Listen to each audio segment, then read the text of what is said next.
बेटे ने अपने बूढ़े बाप को ही ठग लिया। एक 75 वर्ष के वृद्ध थे, रिटायर्ड प्रशासनिक अधिकारी, और अपने बेटे बहू के साथ अपने ही घर में रहते थे। पत्नी शोभा का देहांत 8 माह पूर्व हो चुका था, जिसकी वजह से वो हमेशा अकेलापन महसूस करते थे और अपने ही कमरे में खुद को कैद कर रामचरितमानस पढ़ते या टीवी देखते या भगवान का नाम 1001 बार लिखते रहते। इस तरह से उनका जीवन यापन हो रहा था। पेंशन 70,000 में से 30,000 घर चलाने हेतु बेटे को देते थे।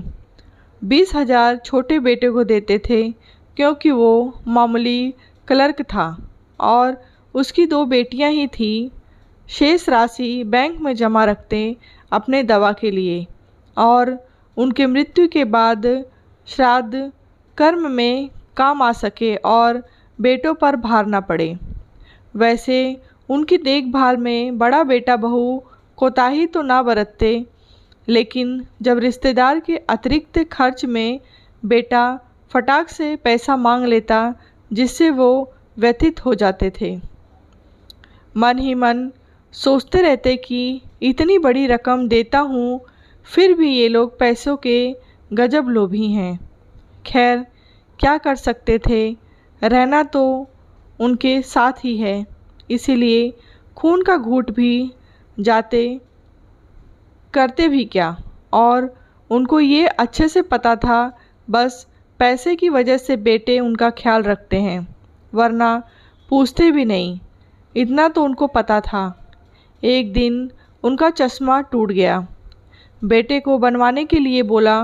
बेटा चश्मा बनवा कर ले आया और बिल थमा दिया 10,900 रुपये का। बेटे को बदनीयत देख उनके आँखों के कोट भीग गए और उन्होंने 10,900 की राशि का चेक बेटे को दे दिया।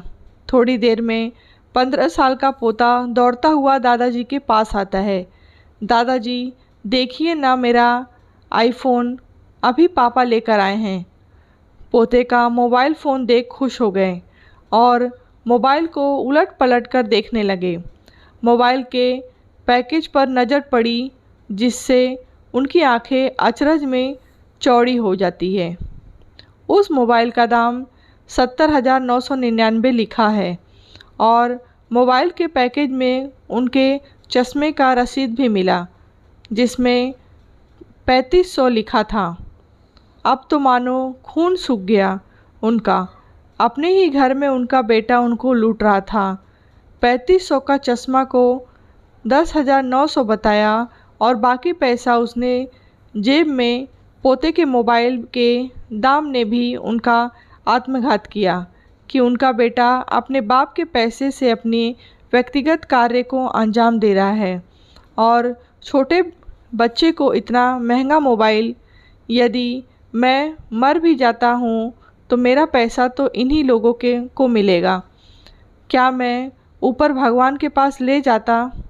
वह अपने ही पुत्र के हाथों ठगा रहे थे। सब कुछ देखकर भी ना बोलना उनकी भलमनसाहत रही होगी, या बेबसी का आलम, या अकेलापन। वो सब कुछ जानकर भी अनजान थे, लेकिन यह संवेदनहीनता वर्तमान के लगभग सभी हिंदुस्तानी परिवारों में वरिष्ठ नागरिक सांस ले रहे हैं। बुजुर्ग माता पिता के पैसे से ही घर चला रहे बेटे उन पर धौंस जमाते हैं, जिस पर एहसान जता कर कहते थे, बूढ़ा आदमी एक शिशु की भांति होता है, उसका भी बच्चे जैसा पालन पोषण करने की दरकार है। लेकिन ऐसा अब नहीं हो रहा। बड़े बुजुर्ग का लिहाज का हनन हो चुका है।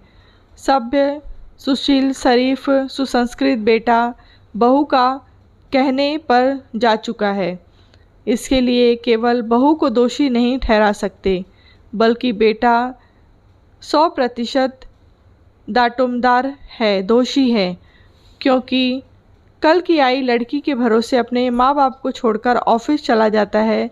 लौटने के बाद सुबह से शाम तक का दिनचर्या का खाका नहीं लेता, बल्कि हर चीज़ में बीवी के हाँ में हाँ मिलाता है। वृद्धाश्रम का होना एक तरह से ज़रूरी भी हो गया है। बहुतों के बच्चे बाहरी देशों या स्वदेश में नौकरी चाकरी कर रहे हैं, जिससे बुजुर्ग दंपति अकेले हैं। ऐसे में हम उम्र साथी की दरकार होती है, खासकर एक विधवा विधुर को। ऐसे में बुजुर्ग व्यक्ति वृद्धाश्रम जाकर अपने उम्र दराज से मिलकर सुख दुख साझा कर सकते हैं।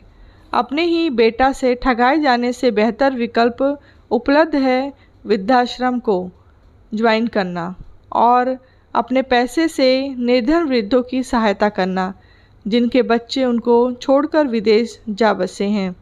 कहानी आपको कैसी लगी है कमेंट बॉक्स में बताएं। कहानी अच्छी लगी हो तो लाइक करें, शेयर करें।